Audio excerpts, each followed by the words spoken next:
কুকুরের মতন 50 বছর বাঁচতে পারো বলে করছি, 40 বছর পিড়ায় মতন বাঁচবো, বাঘের মতন বাঁচবো, একদিন বাঁচবো, ওদিন আমার আল্লাহ সর্বদা বাড়িয়ে দেবে। আরো ধরে বলো, এই কোমরা খালি বলে একটা জায়গা আছে ভেতরে জলসায় গেছি, মাইকে উঠেছি। হ্যাঁ আপনি ছিলেন ওখানে, আমার হাজি সাহেব কথা শুনে আমি তাদের জন্য এখনো দোয়া চাই, দোয়া চাই, আজও দোয়া চাইছি। আল্লাহ তাদের কবরগুলোকে জান্নাতে উচ্চ মাকাম আল্লাহ বানিয়ে দেন, নূর আলা নূর করে দেন। সবাই বলে বলবেন আল্লাহুম্মা আমিন। সেইখানে জলসাতে ফিরে চলে গেছি, করতে দেয় কি অত্যাচার, কি অত্যাচার। ধুরি খানকার জলসা করতে দেয়, নলকরা খানকার জলসা করতে দেয়নি, রাজবাড়ি খানকার জলসা করতে দেয়নি।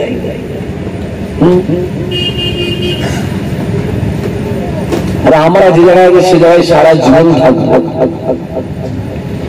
মাথায় রাখতে হবে, বাঘকে জঙ্গল থেকে আলাদা করা যায়, বাঘের মন থেকে জঙ্গলকে আলাদা করা যায় না। মানুষকে কিছুদিনের জন্য দূরে রাখা যায় ভয় দেখিয়ে, মানুষের মন থেকে ভালোবাসা বোঝা যায় না। জোরে হবে না। আবু জেহেল বলেছিল মুহাম্মদকে যাবি না, যাবি না, যাবি না, যাবি না, যাবি না।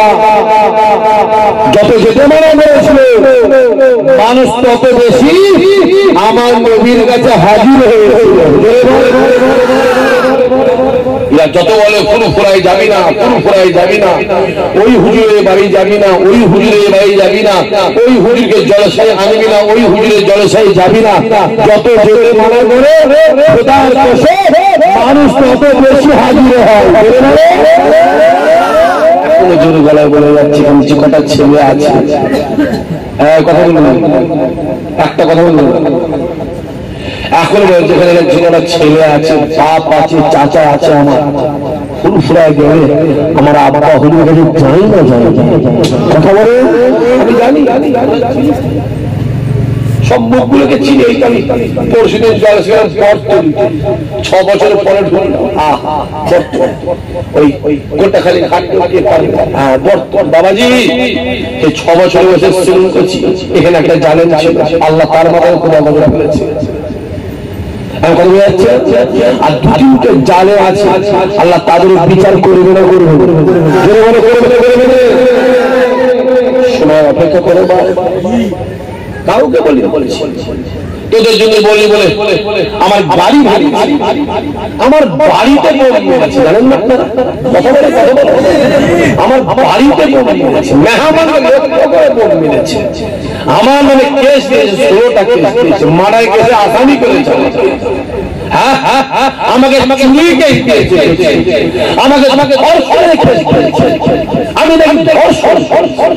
আমি রাস্তায় গাড়ি দাঁড় করিয়ে আমি দুনিয়ার কাছে বিচার দিই।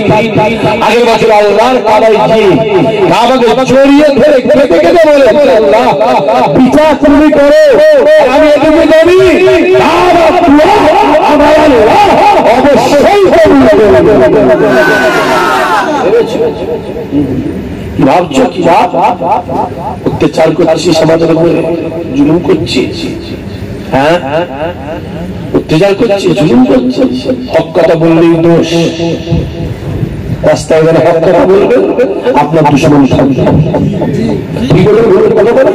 যেটুকু বলে দিয়েছি হক বলবে গোটা পৃথিবী তোমার দুশমন হয়ে যাবে, খোদার কসম আমার আল্লাহ তোমাকে জয়ী করবে, বলে হবে না। আচ্ছা জুলুম চলছে তো মহব্বত কমেছে? বাপের কথা বলেন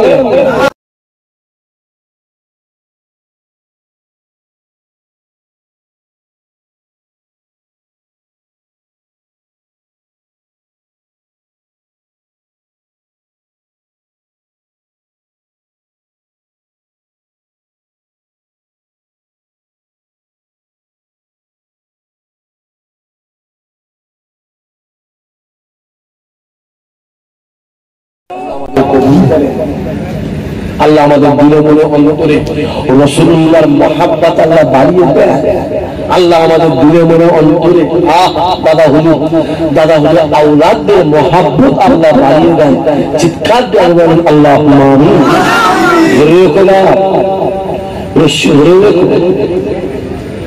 ঝড়ে পড়ে তোরে পড়ে হাওয়ায় পড়ে রশি ছেড়ে দেবনি বলে কেন?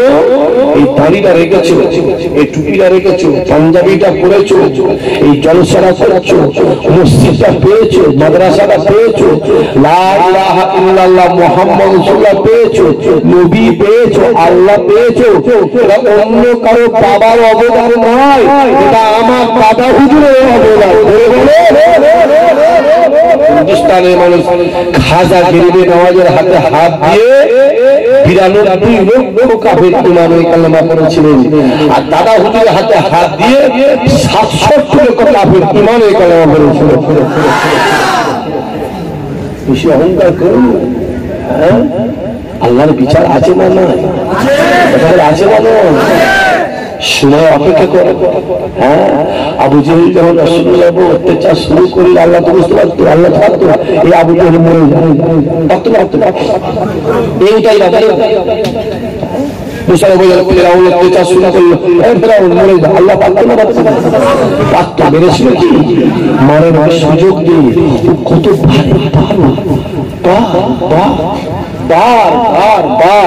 এমন মেরেছে আল্লাহ জাহান্নামের। আজ মোবাইল গুলো খুলে দেখো, আমাদের বাপ-দাদা তুলে দিচ্ছে। ঠিক না? হ্যাঁ, আমার যে ভাইটা গাল দিচ্ছে তার মাকে আমি 25 বছর দেখি। শুনছিস? আমি দেখিনি 25 বছর। আপনাকে কথা রেখে দেখি।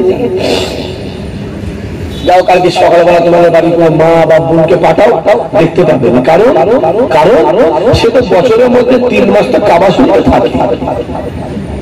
হ্যাঁ, তাদের তুলে তুলে গাল দিচ্ছিস। হ্যাঁ, আমরা বললেই দোষ। তুই যখন ছোট হলি অমিত শাহ বললি, মনে আছে না? এই ছেলেগুলো মনে আছে? আমার আব্বারা মনে আছে? চাচারা মনে আছে? ছোট হুজুর কে বললাম? এখানে অনেকে ছোট হুজুরের মুরিদ আছে না? কে আছে? আপনি। আপনারা আপনার দিকে আপনি দেখেছেন যে কোন বক্তা সাইতা বলছে, আপনি দেখেছেন আপনার দিকে জোর হবে না? মুলি সাহেব কোথা ছিল? ফতোয়া দিচ্ছিস মুলি সাহেবরা? এখন ফতোয়া দিচ্ছিস হুজুরের ছেলে জাহান্নামের কুকুর বলে। চুপ। হুজুরের ছেলে বলেন আমার আল্লাহ বলেছে, আমার আল্লাহ বলেছে। কিছু মানুষকে আমি আল্লাহ চতুষ্পদ জন্তুরের থেকে খারাপ করেছি। জোরে হবে না? আমি বলছি। আমার দাদা বলেছে, আমার নবী বলেছে। কে বলেছে? আল্লাহ। কে বলেছে? আল্লাহ বলেছে। আচ্ছা, নামাজিকে নামাজি বলবো, নামাজিকে আল্লাহ উনি বলবো? চোরকে আল্লাহ উনি বলবো? যদি বলবো বলো। হাজির সাহেবকে হাজির সাহেব বলবো, হাজির সাহেব কি বলবো? ঠিক বলবো? হ্যাঁ, সুদ করবে সুদ করে বলবো না আল্লাহ বলবো?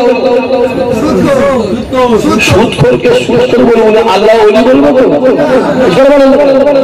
সুদ করকে সুদ করে বলবো, নামাজিকে নামাজি বলবো, রোজাদারকে রোজাদার বলবো, মওলানাকে মওলানা বলবো, হাজিকে হাজি বলবো, জালেমকে জালেম বলবো। যেমন কর্ম করবি বলে বলো যেমন ফল পাবি। হ্যাঁ, কথা বললে দোষ। আল্লাহ আমাদের মনে আশা পুরা করে। আল্লাহ আজকের মাহফিলটা কিয়ামতের দিন আমাদের সকলের জন্য নাজাতের ওসিলা করে দেয়। চিৎকার আল্লাহুম্মা আমিন। এখানে মসজিদ আছে, কবরস্থান আছে, মাদ্রাসা মুক্তর আছে, গ্রামে আছে। মাথায় রাখতে হবে ভারতবর্ষের যত মসজিদ মাদ্রাসা কবরস্থান যত ওয়াকফ সম্পত্তি আর মুসলমানদের নেই সব সরকার বলে বলো কোন সরকার জালেম সরকার কোন সরকার জালেম সরকার আমার কারিমুল্লাহ জিহাদের একটা বক্তা আছে ছিলেন হ্যাঁ তার নামে কেস হয়েছে জানেন আপনারা তার নামে কেস হয়েছে ডায়মন্ড হারবার থানায় 4-5জনকে কেস করলে কারণ সে বলেছে অমিত শাহকে বলেছে টাকলা আচ্ছা টাকলা টাকলা বলবে না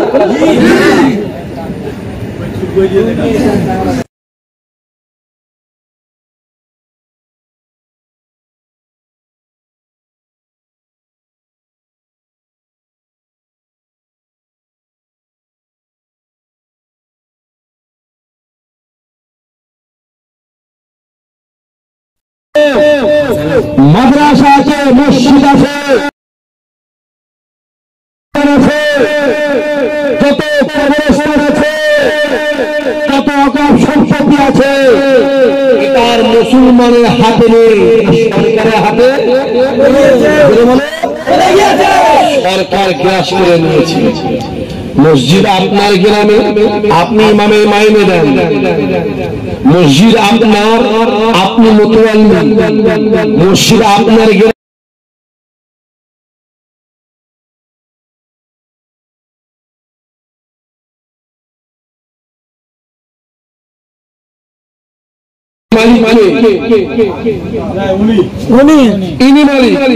মসজিদে যা আছে আমরা রক্ষণাবেক্ষণ যাচ্ছি কাগজ কলমে সরকারের হয়ে গেছে একটা আইন আসছে লিখে রেখে আজকে শুনছি আমি একবার কানে হাত দেবো একটু 2 ঘন্টা কেটে যাবে কিভাবে মেরে মেরে ফেলছে আর এসে কানে হাত দিয়ে বাবারা মিলেমিশে চল কিসের মিলেমিশে চলতে বলতে ভাই ভাই ভাই ভাই মেরে মেরে ফেলছে আর এসে মিলেমিশে কিসের মিলেমিশে কানে জমিনে একটা ছেলে